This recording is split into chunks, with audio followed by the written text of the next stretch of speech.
Bismillahirrahmanirrahim. Alhamdulillahirabbil alamin wassalatu wassalamu ala asyrafil anbiya wal mursalin wa ala alihi wa sahbihi.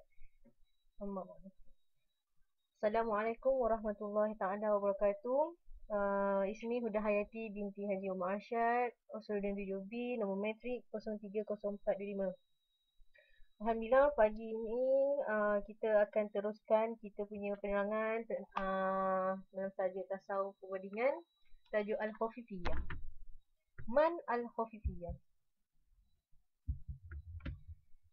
Al-Khafifiyuna fantimuna ila Abi Abdullah Muhammad bin Khafif.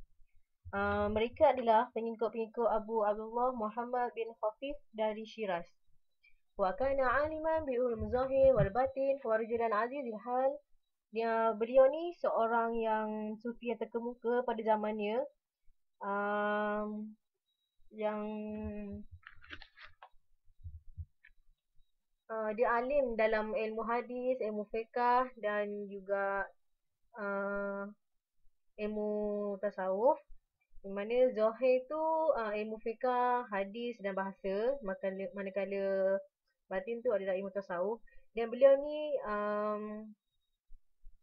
rajulan azizin hal. Ketiganya huwa mu'arid an syahwat nafsiyah wa tazawwa 400 marah li'annahu kana min abna'il muluk wa indama tabakan ahli Syiraz yataqarrabuna ilahi katsiran. Beliau ni jauhkan diri ni daripada nafsu. Beliau pernah berkahwin seramai 400 orang. Sebab apa? Kerana dia ni dikatakan kerabat diraja. Tapi sepatutnya dia taubat. Dia ni kahwin ramai-ramai ni sebab dia nak memenuhi hasrat orang yang nak kahwin dengan dia. Tapi lepas kahwin dia terus ceraikan sebelum dia memenuhi keperluan dalam sesebuah perkahwinan tu. Okey. Kat sini saya bawakan kisah cerita tentang mengatakan bahawa beliau ni tidak mementingkan syahwat walaupun beliau berkahwin dengan ramai wanita. Azamah halahu kana banat muluk wa ru'asa yatlibuna yu'akiduna alaika listabaruk. Fakana yuqabil zalik wa yatlikuhunna qabla duhul. Maksudnya kat sini dia ni kahwin dengan wanita-wanita tu, semua ni nak dekat dengan dia sebab untuk apa?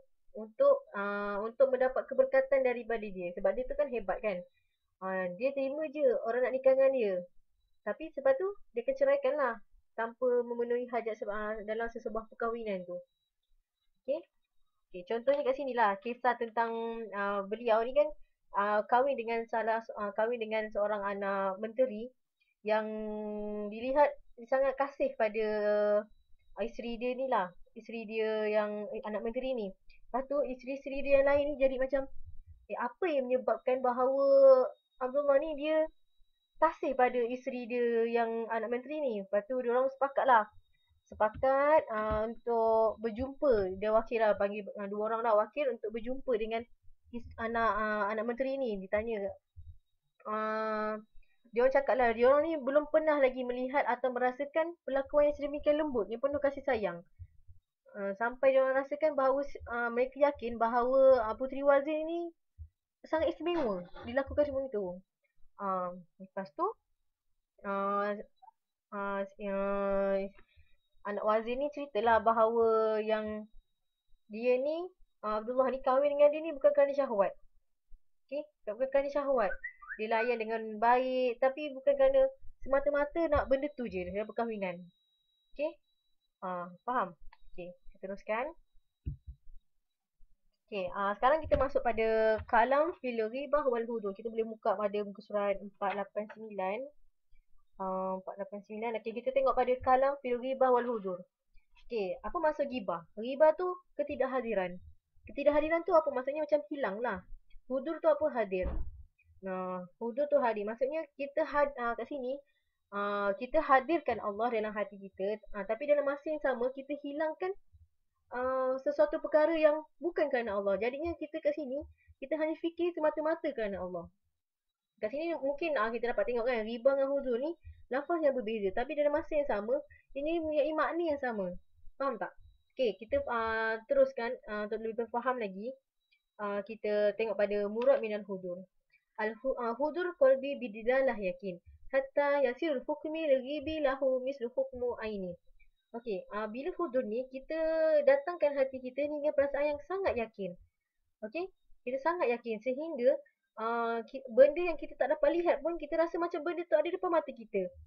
Contohnya macam tentang kewujudan Allah ni lah. Kita tahu Allah tu ada. Tapi kita nampak tak? Tak nampak kan? Tapi kita kena yakin bahawa Allah tu memang ada. Kita akan terasa-rasa Allah tu ada. Contohnya macam kita solat. Macam kita solat, kita rasakan kita tak nampak Allah kan. Tapi kita rasakan bahawa sepanjang kita solat tu Allah ada depan kita. Allah melihat pergerakan kita. Semuanya buat kerana Allah. Okay. Seterusnya kita masuk pada murad minal ghibah. Murad minal ghaibah. Okey. Ghaibatul qulub qalbi amadun al-haq. Okey, maksudnya hilangkan hati ni dari memikirkan selain Allah. Di mana maksudnya merasa kebesaran Allah. Ila had ay yughibu an nafsahu hatta anahu bighibatihi an nafsahu la yara nafsah.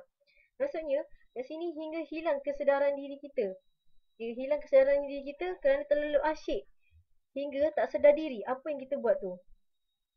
Okey, alamat haza al-a'rad an hukum rusum an rusum kullu gha'i an nafsahu hadiran bil haq wa kullu hadir bil haq ghaiban an nafsah. Maksudnya kat sini dia tak hiraukan kepada perkara luar. Okey. Tak hirau perkara luar. Lepas tu dia rasa makin kuat ingatan dia pada Allah, makin dia lupa diri dia. Dia rasa Allah tu wujud sangat kuat kat hati dia. Lepas tu yang urus lepas tu dia fikir yang urus hati kita ni semuanya Allah. Okey, faham? Okey. Kita teruskan kepada seterusnya. Al-farqu, farqu tentang pembahagian perbezaan antara yang ada dua pendapat yang mengatakan yukadimul ghibah alal hudur, yang bermaksud mengutamakan makna ghibah daripada hudur. Ada ulama yang mengatakan inilah, tapi ulama yang bahagian kedua ni dikatakan al-hudur muqaddam alal ghibah, yang maksudnya utamakan hudur hati daripada melayan perasaan ghaibah. Okey. Okey, siapa yang mengatakan makna ghaibah alal hudur ni? Mengutamakan makna ghaibah dari hudur ni. Siapa? Ibnu Atta, Husain bin Mansur, Abu Bakar Shibli. Dia orang cakap anal hijab al-a'zam fi tariqil haq wa anta. Maksudnya hijab paling besar untuk sampai kepada Allah ni adalah anta. Siapa anta tu? Anta tu diri sendiri. Okey? Yang untuk sampai kepada Allah ni, permasalahan ni semua datang daripada diri kita. Apa-apa semua dari diri kita. Iza wabat an nafsaka faniyat afata wujudika fik wa ihtaraka awsafa basyariyah. Okey, contohnya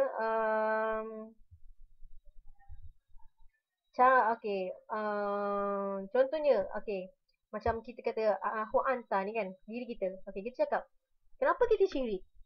Semuanya, kenapa kita semuanya, kenapa kita syirik? Kenapa aku buat macam ni? Kenapa aku macam ni kan? Semuanya aku, tentang diri aku. Semuanya aku yang buat. Kita fikir macam tu tau. Makna akan hilang sifat bila kita fikir benda-benda macam gitu kan.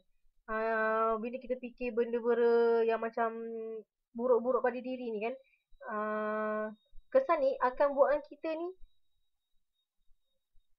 hilang perasaan diri dan sifat wujud. Sekejap saya fahamkan balik semula.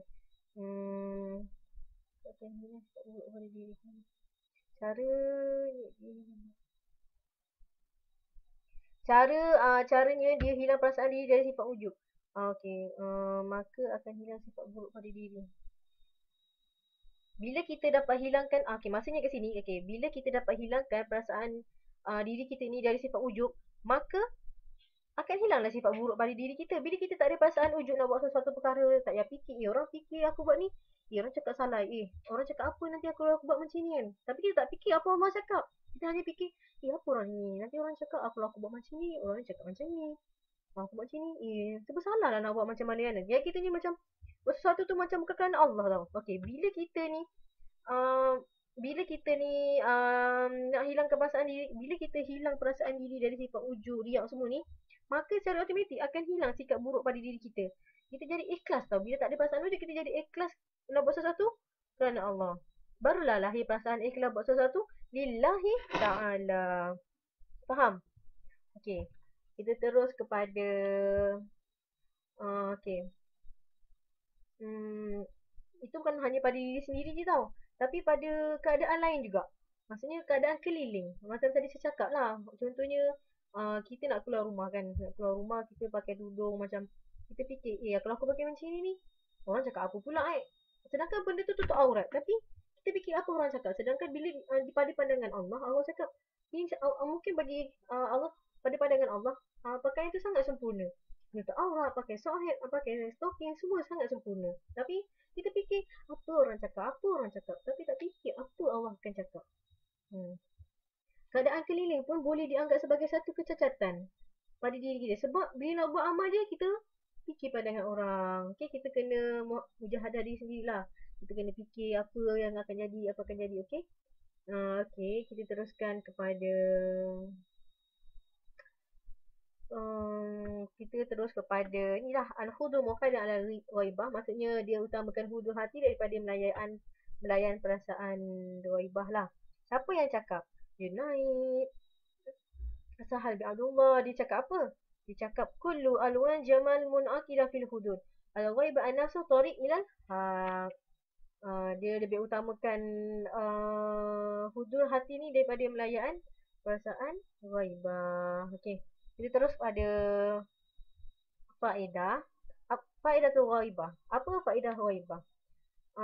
Faedah ghaibah ni kita datangkan Allah dalam hati kita. Kita fikir Allah ni sehingga tak dapat fikir orang keliling. Okey, faedah ghaibah ni dia lebih kita fokus kepada perasaan hati kita lah. Okey, tentang perasaan hati kita terhadap Allah. Okey, al ghaibah bidun hudur junun. Bila ghaibah tanpa dihadirkan dengan hudur, gila. Tanpa rasa ingat Allah tu macam dia rasa macam bila kita tak ingat Allah, jadinya macam kita tak ingat diri kita tau. Ingat diri kita macam ni tanpa rasa ingat Allah ni, kita akan buat kita jadi gila tau. Macam gila macam okay, nak faham lagi kita terangkan yang kat bawah ni. Jujur ghaibah ni hudur. Ghaibah ni adalah hudur. Imma al-ghalbah atau al-maut atau al-ghaflah. Bila kita dah ghaibah dan hudur ni, contohnya bila kita dah ghaibah ni, kita tak boleh nak kawal diri kita sehingga kita tak sedar apa yang kita buat ni. Kita fikirkan Allah semata-mata. Yang keduanya maut. Bila kita terlalu asyik sampai mati, sampai macam terlalu asyik, okey, sampai mati secara tiba-tiba. Yang ketiga ghaflah. Sampaikan kita ni bila kita terlalu asyik sampai tak ladu nak makan, hilang nafsu kan, hilang nafsu dari memikirkan benda selain daripada Allah. Okey. Faham? Okey. Lepas tu yang ni kan dia cakap tentang ibarah hudur wal ghaibah qaribah min ba'duha ba'du. Lianna al-hudur bil haq wal ghaibah li nafsi sawa. Okey, kat sini dia cakap ibarah hudur ni, ghaibah ni qaribah ba'duha min ba'du, maksudnya dia ni makna dia hampir sama. Kenapa? Okey, kerana lianna hudur bil haq, hati-hati dengan Allah. Hudur bil haq ni maksudnya hati-hati dengan Allah.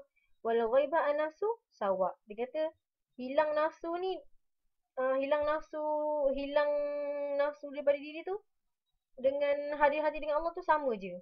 Macam tadi saya cakap tu lah. Yang bila kita hadirkan Allah, hudur. Lepas tu ghaibah tu kita hilangkan diri kita ni dari memikirkan selain Allah. Tu maksudnya. Okey, yang kena dengan kan ada dia cakap farqu bainahuma latifah yahal. Dia cakap masuk ke situ perbezaan yang sangat situ kita tengok perbezaan yang sangat seni hingga macam ghaibah dengan hudur ni macam tak ada perbezaan. Okey, hal kat sini bagi ghibah, hal ghibah wahsyatul hijab. Okey. Yang bagi hudur rahatul kasfu. Bila kita akan rasa tenang je kerana dah biasa dengan Allah. Okey. Biasa dengan kita biasa tenang sebab kita dah selalu berdamping dengan Allah. Okey. Saya rasa tu je. Segala yang baik tu datang daripada Allah, yang kurang tu datang daripada kelemahan diri saya. Dan saya akhiri dengan wabillahi taufiq wal hidayah. Wassalamualaikum warahmatullahi wabarakatuh. Syukran.